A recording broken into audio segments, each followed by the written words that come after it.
Otep, bien-aimés frères et sœurs, vous connaîtrez la vérité et la vérité vous affranchira. Ça, c'est pas moi qui le dis, c'est la Bible qui le dit. Mais moi, je vous dis mieux. Vous connaîtrez la vérité historique, notamment celle de vos ancêtres kémites, et vous aurez une vision globale de ce que c'est que la vraie souveraineté politique. J'ajoute, vous reviendrez à la spiritualité africaine ancestrale et vous comprendrez les enjeux de l'indépendance économique. Et pour terminer, vous accepterez votre identité culturelle kémite et vous obtiendrez deux choses. La première, c'est la paix. La seconde, c'est le développement, à une condition. L'unité de toute l'Afrique noire, l'unité de tous les Noirs du monde entier.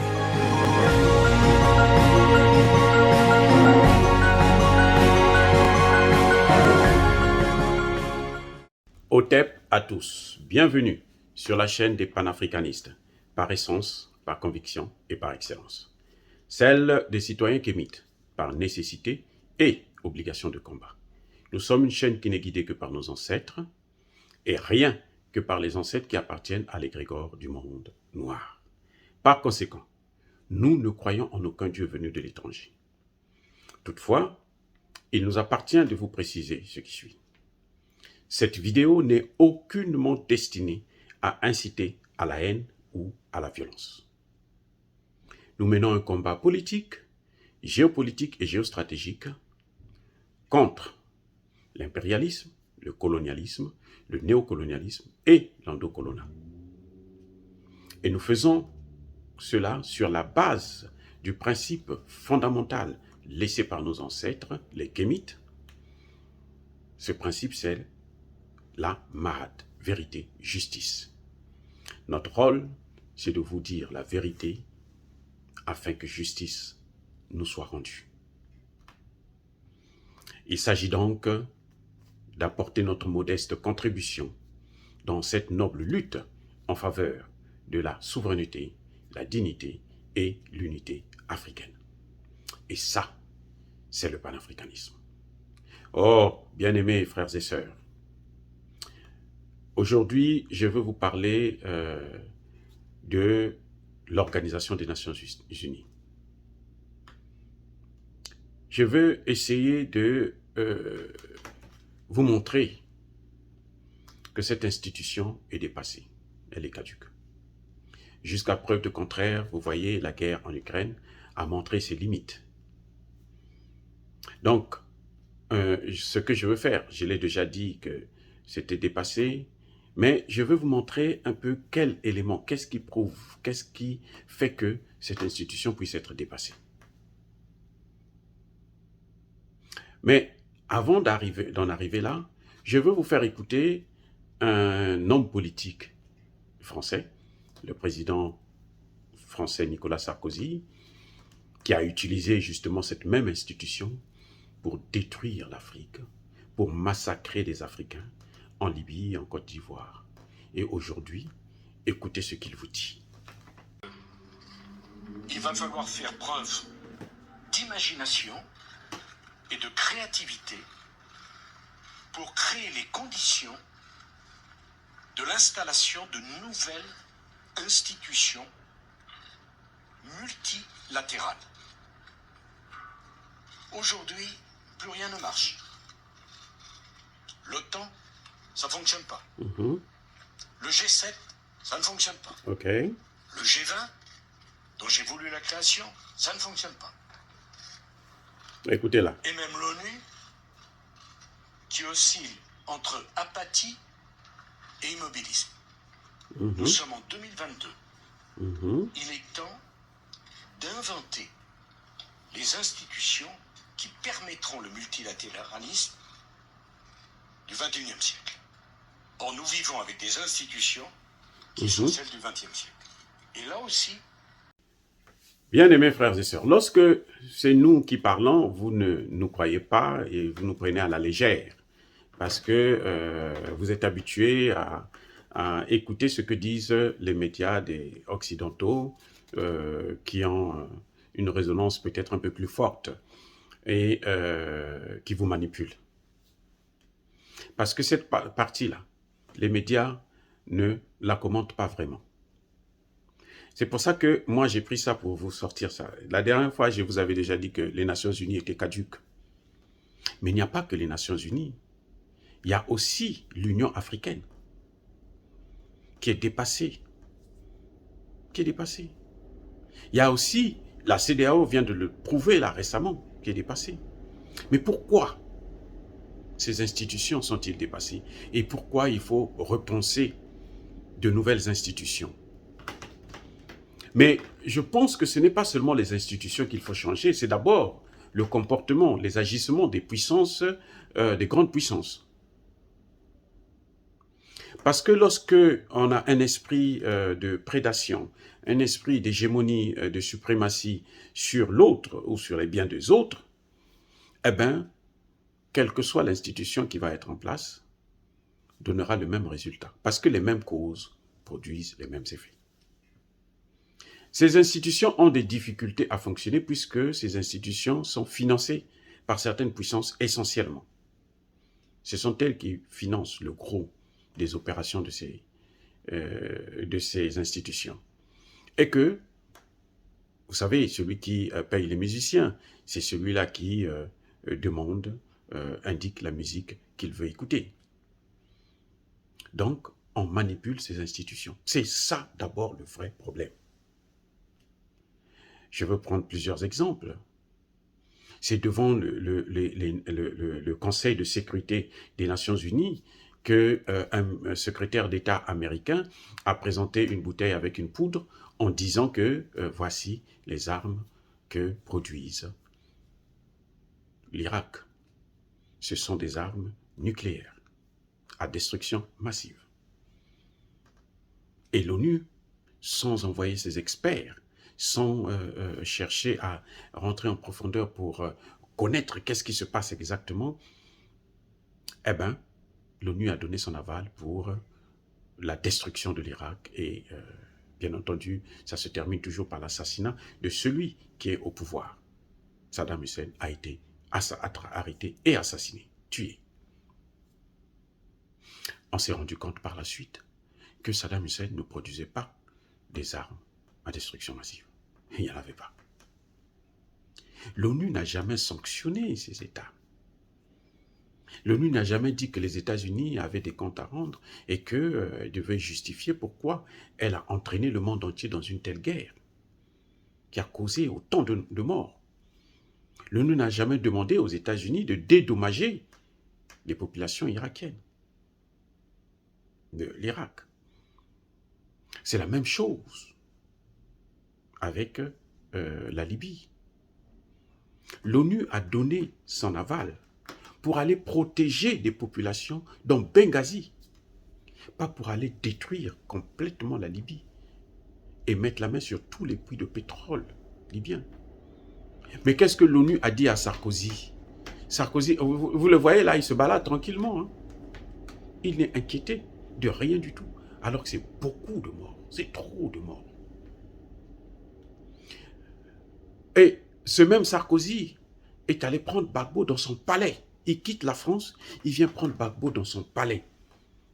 Il s'ingère pour un problème électoral. Il dit c'est moi qui vais résoudre ça. Il prend Gbagbo, il l'amène à La Haye.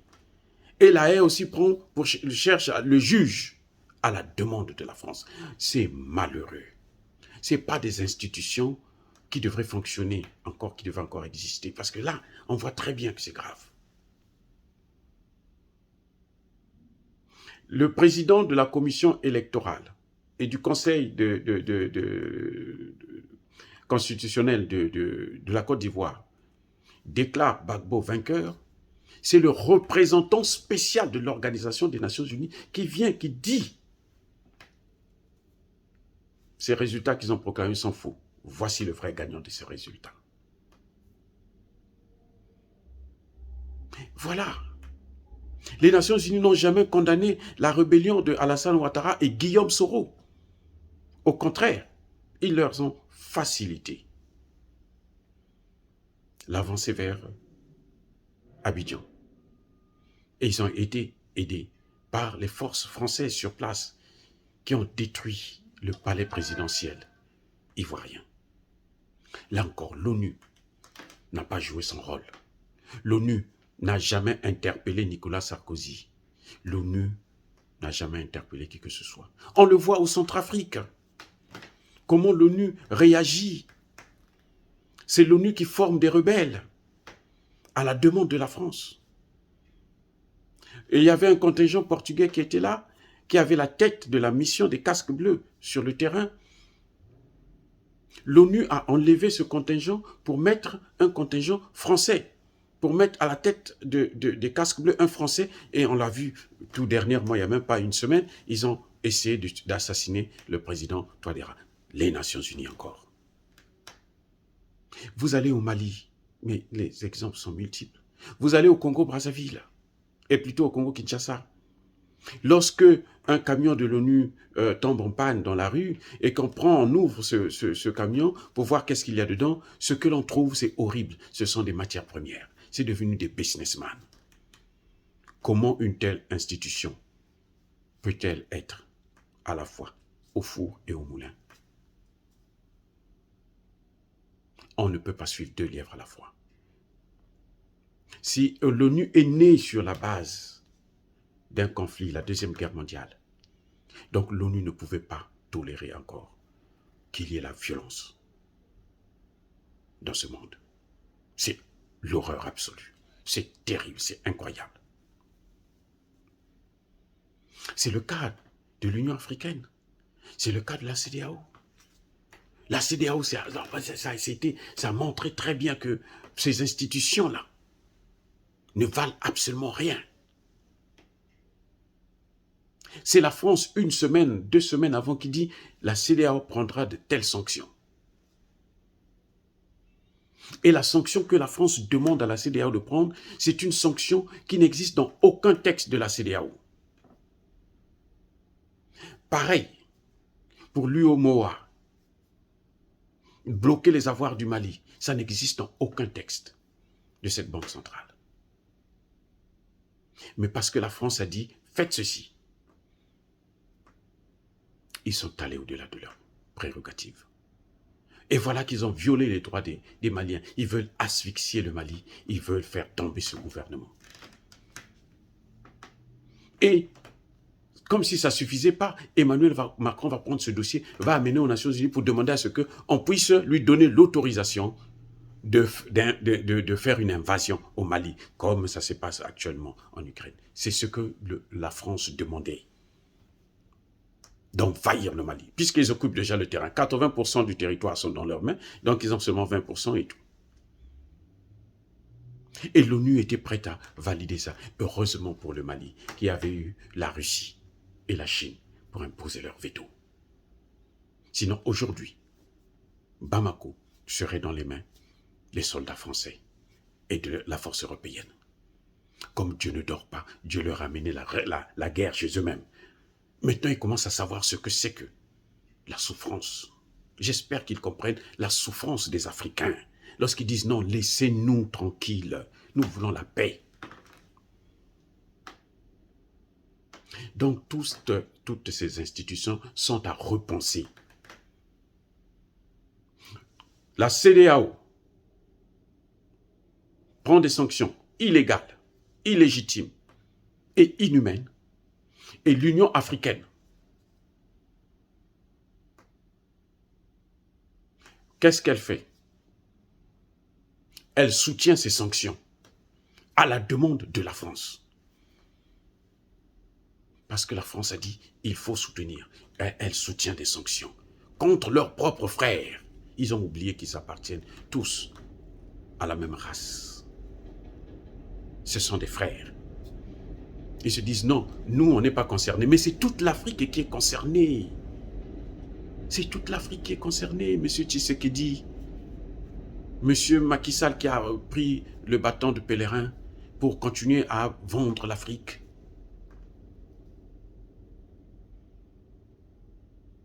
Quand la France décide de prendre les forces Takuba et Barkhane emmenées au Niger, le président du Niger n'est pas là. En diplomatie, ça veut dire qu'il n'est pas d'accord. Mais on le lui impose. On va prendre son ministre des Affaires étrangères, qui est déjà mentalement perdu, et qui vient pour valider. Le pauvre, de peur qu'on puisse lui couper la jambe, qu'est-ce qu'il fait? Il dit, non, mais on va quand même faire passer ça au Parlement. Que fait l'ONU? L'ONU sait que c'est illégal, c'est anormal. L'ONU, c'est l'institution qui est au-dessus de toutes les institutions. Et l'ONU sait qu'aujourd'hui, s'il y a le terrorisme dans le Sahel, c'est à cause de cette même France. Et l'ONU laisse la France continuer à déstabiliser les pays africains. Et après, c'est elle qui vient pour dire, oh, écoutez, nous, on est là pour la paix, pour ceci, alors que ce sont eux, ils voient. La prévention, c'est ça. Quand j'ai inventé cette théorie, c'était pour ça.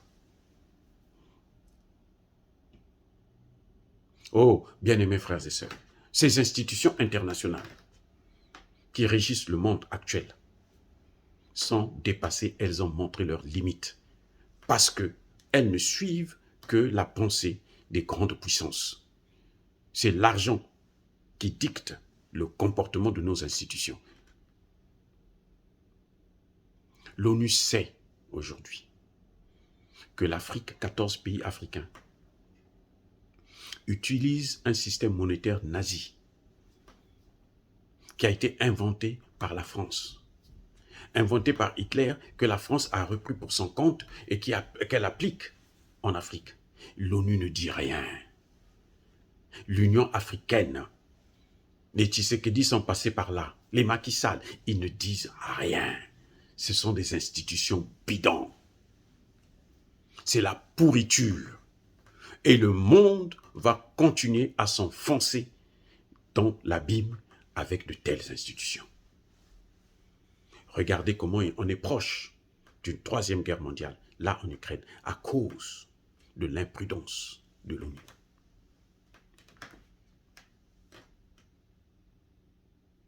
L'OTAN et les États-Unis, qui sont les grands patrons de l'OTAN, ont des intérêts à préserver. Et c'est tout à fait normal qu'ils cherchent à préserver leurs intérêts. Ils ont un adversaire, c'est la Russie, qui a aussi ses intérêts à préserver. Qui peut arbitrer un tel combat? C'est les Nations Unies. Mais les Nations Unies se penchent vers un camp. Ils ont déjà choisi leur camp. Comment peuvent-ils être capables de manager de telles crises? Impossible. Et la Russie le sait. Le monde entier le sait, sauf les naïfs. Ceux qui comprennent la géopolitique le savent. On voit très bien comment ces pays-là, ils ont envahi l'Afrique par des bases militaires. Tous les pays européens ont des bases militaires en Afrique. C'est pourquoi? C'est pour la paix? Ils disent que non, maintenant il y a le terrorisme, donc on va... Mais ces bases militaires-là sont là avant le terrorisme. C'est depuis les indépendances pour certains, comme les bases militaires françaises. Oh, bien-aimés frères et sœurs, nous ne devons pas continuer à se faire avoir par de telles choses. C'est pour ça que nous demandons à ce que toutes ces institutions-là puissent être revues. Nous devons créer de nouvelles institutions. Au pire des cas, les Africains doivent sortir de ces institutions et créer leurs propres institutions. Mais là encore, c'est difficile parce que nous sommes dans une mondialisation. Mais en tout cas, il est clair qu'avec ces institutions, le malheur de l'Afrique est assuré.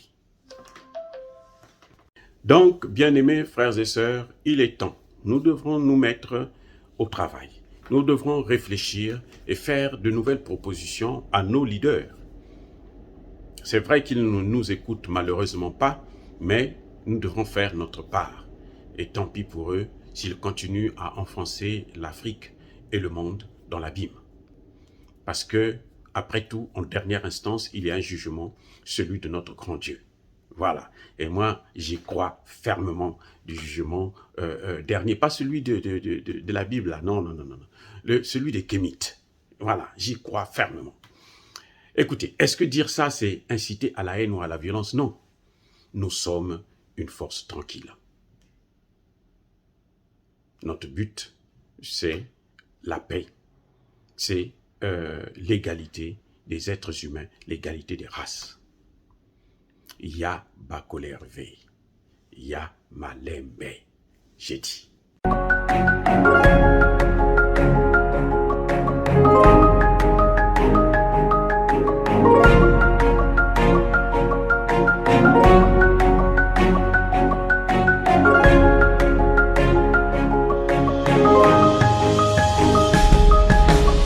Eux, ils marchent par la foi et non par la vue. Mais moi, je vous conseille vivement de marcher par la connaissance scientifique et historique, notamment celle de nos ancêtres kémites, par les 5 sens et par l'intelligence. Otep, vive l'Afrique éternelle et que Dieu vous bénisse. Abou Apia.